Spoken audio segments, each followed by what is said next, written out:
Okay guys, welcome back. Fred, AF Math and Engineering. So in the previous video we started a nail design question. We are currently trying to find the shear force transferred by the nails from flange to web in a 12-inch length of the beam. So let's continue that.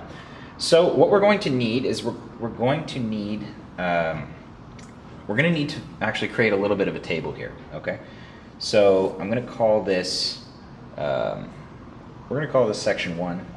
I'm going to call this just section 2, okay? Just to illustrate, and I'm going to just put a little S here for section. And I'm going to put number 1 and number 2, okay? Now, if we're trying to find the shear stress at a joint, okay? At a joint in a cross section, we need to use this equation, and I'll come back to this table in a sec, okay? So we're going to use tau equals Q V over I times T. Okay? So Q in this case is, I'll show you how to find Q. You don't really need to understand exactly what Q is in this case, you just need to know how to do it. V is the shear force, I is the moment of inertia, and T is the thickness, okay, of the member in which we are measuring the shear force of. So let's just keep that in consideration. Okay.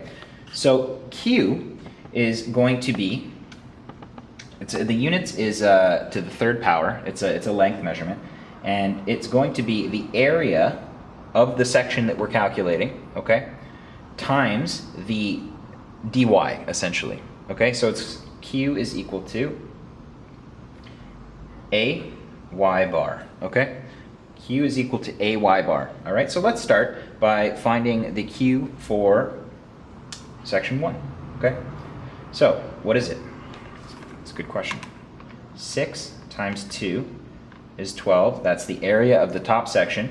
And now we're going to find the distance from the NA to the centroid of that object. And what is it? That's 5, obviously, right? Because we have 4 inches here, and the centroid of the rectangle is 1 centimeter inch. Okay, so that total distance there is going to equal 5 inches. So 12 times 5 is 60. So that's what we're going to do, okay?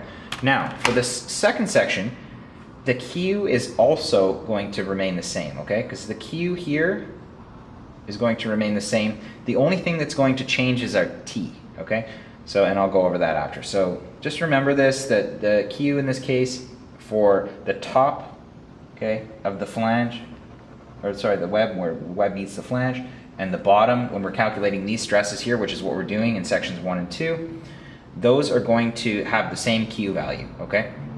Remember that. Next, let's move along, okay?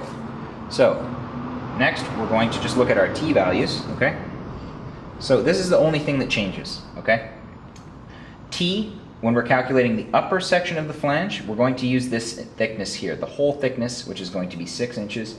For the second section here, when we calculate the web just below the flange, we're going to use that thickness, which is 2 inches, okay?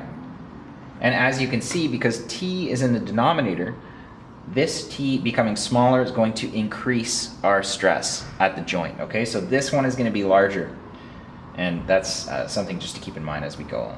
Okay, the shear force is going to be the same, okay, and we just look to our bending moment diagram and we find the maximum shear force, which is 375, okay, and it's going to be the same for both. And our I is also going to be the same for both. It's 693.33. All right, and well, we have everything we need. We made our table, so why don't we plug it in and find tau for the section. And guys, don't get confused. I wrote these numbers. I don't mean this section here. When I write 1 and 2, I'm talking about just the section above this joint and the section below this joint, 1 and 2. I don't mean the whole block or anything like that. That was my mistake. I apologize for that. But so section 1 is just this section above the joint. Section 2 is just the area below the joint. Okay, so where it's being sheared. So let's find our tau. Okay, and all we need to do is plug this in. It's very simple. Make sure that our units are correct, okay? So we have V in pounds, this is inches cubed, inches to the fourth, we're good. Let's just plug it in. 60 times 375 divided by 693.33 times 6. Okay, we are going to end up with 5.4. Okay, and that is going to be in PSI. Okay, next, now we can expect this one to be smaller, obviously, as we described before. Sorry, larger. What am I saying? Smaller. Okay, so that is 16.22 pounds per square inch. All right, so the shear force transferred by the nails in a 12-inch span of the beam is going to be governed by this. This is going to, as we've spoken about before with our critical, we're going to take the larger value and design for that, because we don't want to design for a smaller stress. We want to design for a larger stress.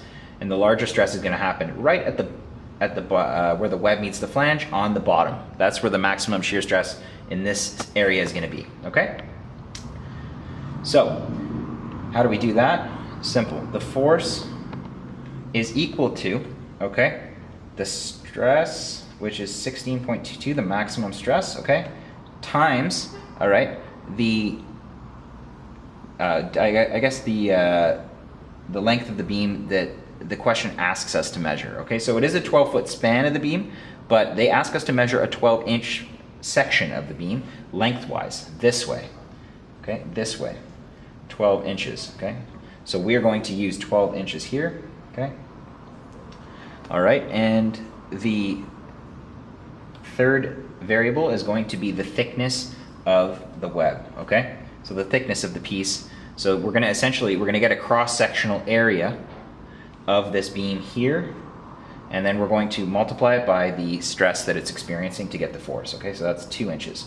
And that is going to give us a force of 389.424 pounds. All right.